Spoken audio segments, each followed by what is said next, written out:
નમસ્કાર સૌને.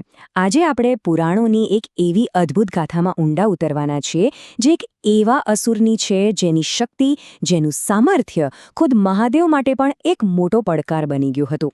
તો ચાલો આજે જલંધરની આ રોમાંચક અને ગહન કથાને સમજીએ. હવે એક સવાલ, શું ક્યારે એવું બની શકે કે કોઈ અસુર એટલો બધો શક્તિશાળી હોય કે સ્વયં ભગવાન શિવ પણ એને તરત હરાવી ન શકે?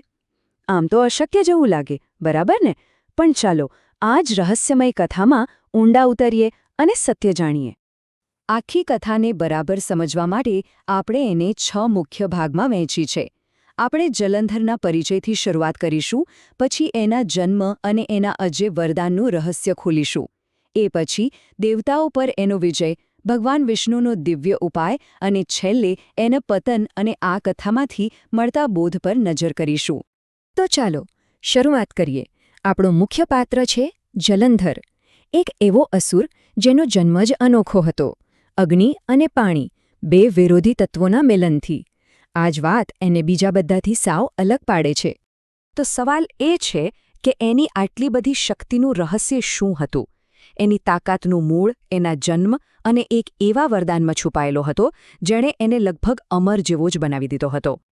કથા એવી છે કે ભગવાન શિવના ક્રોધિત ત્રીજા નેત્રમાંથી અગ્નિની એક ચિનગારી સીધી સમુદ્રમાં પડી અને એ અગ્નિ અને જળના સંયોગથી એક અત્યંત તેજસ્વી બાળકનો જન્મ થયો.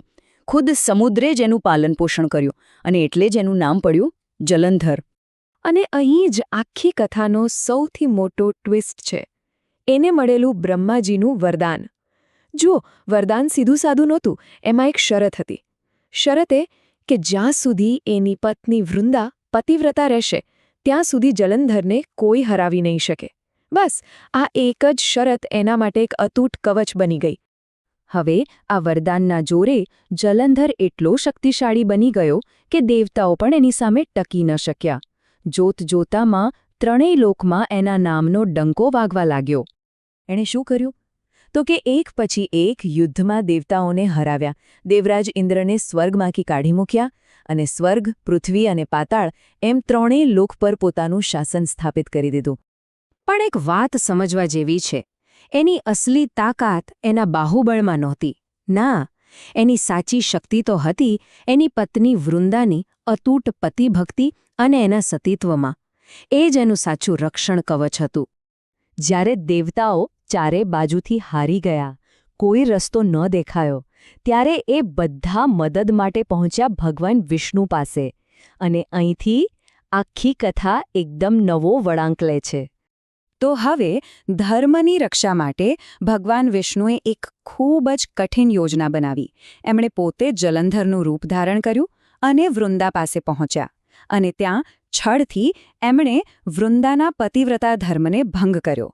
અને જેવી એ ઘટના બની, જે ક્ષણે વૃંદાનું વ્રત તૂટ્યું, બસ એ જ સેકન્ડે યુદ્ધભૂમિમાં લડી રહેલા જલંધરનું પેલું દિવ્ય કવચ એ તૂટીને ચકનાચૂર થઈ ગયું.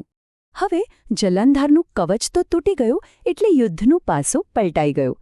ચાલો હવે જોઈએ કે એના પતન પછી શું થયું અને એના પરિણામો કેવા આવ્યા. જેવો વૃંદાનું વ્રત ભંગ થયો, જલંધર તરત જ શક્તિહીન થઈ ગયો. અને બસ એ જ મોકા પર ભગવાન શિવે એનો યુદ્ધમાં પરાજય કર્યો અને ત્રણેય લોકને એના અત્યાચારમાંથી આઝાદ કરાવ્યા. પણ કથા અહીં પૂરી નથી થતી. જ્યારે વૃંદાને આ છળ વિશે ખબર પડી ત્યારે એણે દુઃખ અને ક્રોધમાં ભગવાન વિષ્ણુને પથ્થર બની જવાનો શ્રાપ આપ્યો. આ શ્રાપને કારણે જ ભગવાન વિષ્ણુ શાલિગ્રામ બન્યા અને વૃંદા પોતે અગ્નિમાં સમાઈ ગઈ. અને કહેવાય છે કે એની રાખમાંથી જ પવિત્ર તુલસીનો છોડ ઉગ્યો. તો આ આખી કથામાંથી આપણને શું શીખવા મળે છે? આ માત્ર એક યુદ્ધની વાર્તા નથી, એનાથી ઘણું વધારે ઊંડાણ છે આમાં. શિવપુરાણ અને પદ્મપુરાણમાં આવતી આ કથા આપણને શીખવે છે કે વરદાન કે શક્તિ હંમેશા એક જવાબદારી સાથે આવે છે.